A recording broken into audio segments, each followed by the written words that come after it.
നമസ്കാരം.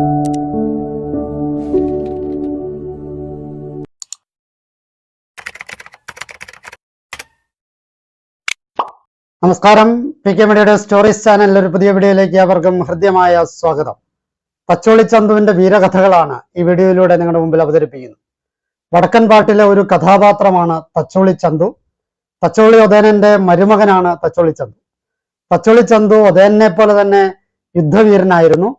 ചന്തുവിന്റെ വീരസാഹസിക കഥകൾ വിവരിക്കുന്ന ഏതാനും പാട്ടുകൾ തച്ചോളി പാട്ടുകളിലുണ്ട്. കൊയിലേരിയടുത്ത് കുഞ്ഞിക്കുങ്കി, പാലൂർ മഠത്തിൽ കുഞ്ഞിക്കന്നി, കൊടുമല കുഞ്ഞിക്കുങ്കി, താഴത്തുമഠത്തിൽ മാതുക്കുട്ടി എന്നിങ്ങനെ 4 ഭാര്യമാർ ചന്തുവിനുണ്ടായിരുന്നു. വീരസാഹസികനായ തച്ചോളി ചന്തുവിന്റെ കഥയ്ക്ക് കുഞ്ചാക്കോ ചലച്ചിത്ര ഭാഷ്യം ചമച്ചിട്ടുണ്ട്. തച്ചോളി ചന്തുവും ചന്തു ചേകവരും പലപ്പോഴും ഒരാളാണെന്ന് പലരും ധരിക്കാറുണ്ട്. പക്ഷെ അവർ 2 പേരാണ് എന്നാണ് വിദഗ്ധ മതം. വീരകഥകളെ നോക്കാം. ചീരുവിന്റെ പുത്രനായി ജനിച്ച ചന്തു വിധിപ്രകാരമുള്ള കളരി പഠനം ബാല്യത്തിലെ ആരംഭിച്ചു. 18-ാം വയസ്സു മുതൽ ചന്തുവിന്റെ പടപ്പുറപ്പാടുകളുടെ കഥ തുടങ്ങുകയാണ്. ആദ്യം അമ്പുചെട്ടിക്ക് വേണ്ടി പൊന്നു തിരിച്ചു വാങ്ങുവാൻ വേണ്ടി വയനാട്ടിലേക്ക് പോകുന്ന ദൗത്യമാണ് ചന്തു ഏറ്റെടുത്തത്. വയനാടൻ മൂപ്പന്റെ കോട്ട ലക്ഷ്യം വെച്ച് നീങ്ങിയ ചന്തുവിന് കോട്ടയിലേക്ക് അത്ര എളുപ്പം പ്രവേശിക്കാനാകില്ലെന്ന് മനസ്സിലായി. അതുകൊണ്ട് ചന്തു ഒരു തന്ത്രം പ്രയോഗിച്ചു. സന്യാസി വേഷം ധരിച്ചാണ് പിന്നീട് യാത്ര തുടർന്നത്.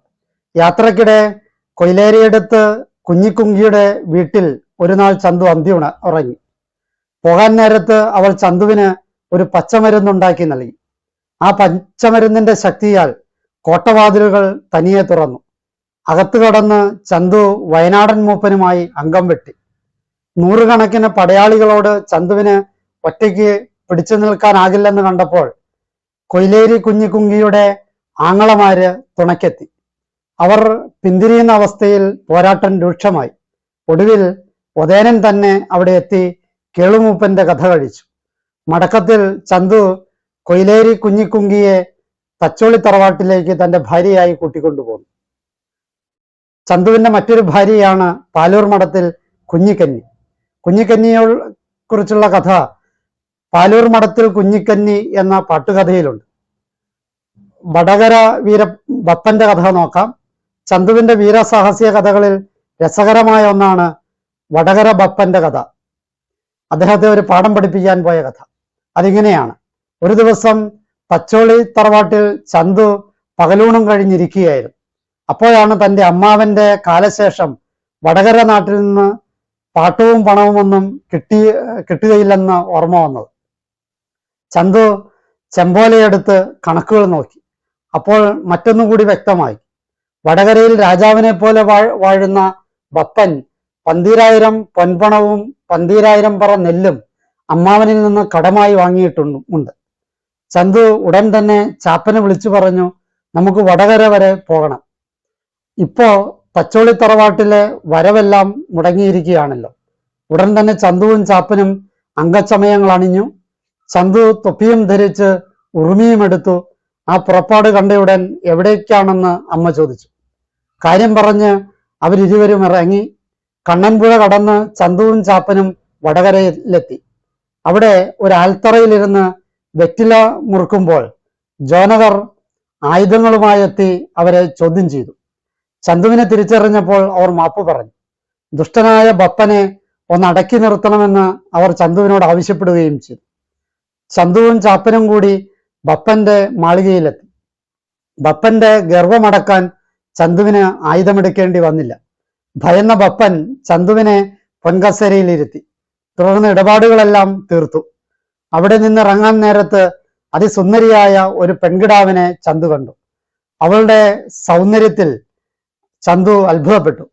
3 വർഷം തപസ് ചെയ്ത് ഭദ്രകാളിൽ നിന്ന് ശ്രീ ഭദ്രവാൾ നേടിയെടുത്ത കൊടുമല കുഞ്ഞിക്കുങ്കിയാണ് അതെന്ന് ബപ്പൻ പറഞ്ഞു. മദ്രാശി പട്ടാളത്തെ അടവ് പഠിപ്പിക്കുന്ന കുഞ്ഞിക്കുങ്കനാണ് അവളുടെ ആങ്ങളെയെന്നും തുളുനാടൻ കണ്ണൻ എന്ന വീരനാണ് അവളുടെ ഭർത്താവെന്നും ബപ്പൻ കൂട്ടിച്ചേർത്തു.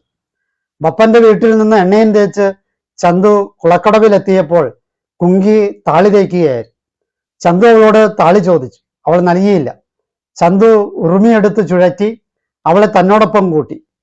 ഇതാ അമ്മയ്ക്കൊരു പുതിയ മരുമകൾ എന്ന് പറഞ്ഞ് ചന്തു ആ കുങ്കിയെ തച്ചോളി തറവാട്ടിലെത്തിച്ചു. അമ്മ ഭയന്നു. കൊടുമല കുങ്കനും തുളുനാടൻ കണ്ണനും ഇതറിഞ്ഞാൽ എന്താകുമെന്ന് അവർ ചോദിച്ചു. ചന്തു ഒന്നും പറഞ്ഞില്ല. കുങ്കനും കണ്ണനും മദിരാശി പട്ടാളവുമായി തച്ചോളി തറവാട്ടിലെത്തി. അതോടെ യുദ്ധം ആരംഭിക്കുകയായി. ആ വൻപടാക്കിയ നേരെ ചന്തു ഒറ്റയ്ക്ക് പോരാടി. പോരാട്ടത്തിനൊടുവിൽ ചന്തു തളർന്നു. പക്ഷേ കുങ്കി ആൺവേഷം ധരിച്ച് ചന്തുവിന്റെ മുന്നിൽ നിന്ന് തന്റെ ആങ്ങളയോടും ഭർത്താവിനോടും പടവെട്ടി ചന്തുവിനെ രക്ഷിച്ചു. തുടർന്ന് ചന്തുവും കുങ്കിയും തച്ചോളി തറവാട്ടിൽ സസുഖം താമസിച്ചു.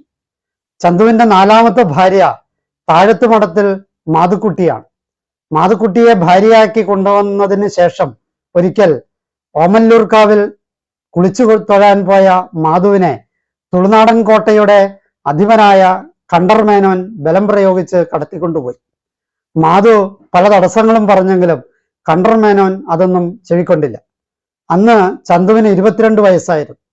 ഒരു സന്യാസിയുടെ വേഷത്തിൽ മേനോന്റെ കോട്ടയ്ക്കകത്ത് കടന്ന് അയാളോടും അയാളുടെ 4000 ഭടന്മാരോടും ചന്തു ഒറ്റയ്ക്ക് പടപൊരുതി. അവസാനം രക്ഷയില്ല എന്ന് വന്നു കഴിഞ്ഞപ്പോൾ ചന്തു പൂഴിപ്പോരംഗം ആരംഭിച്ചു. അങ്ങനെ വന്നപ്പോൾ കണ്ടർമേനോന്റെ കഥ കഴിച്ച് മാധുവിനെ സ്വതന്ത്രയാക്കി തിരിച്ചു കൊണ്ടുവന്നു. തച്ചോളി ചന്തുവിന്റെ ഈ കഥകൾ നിങ്ങൾക്ക് ഇഷ്ടപ്പെട്ടു എന്ന് വിചാരിക്കുന്നു. എന്നെ ശ്രവിച്ച നിങ്ങൾക്ക് നന്ദി. നല്ല നമസ്കാരം.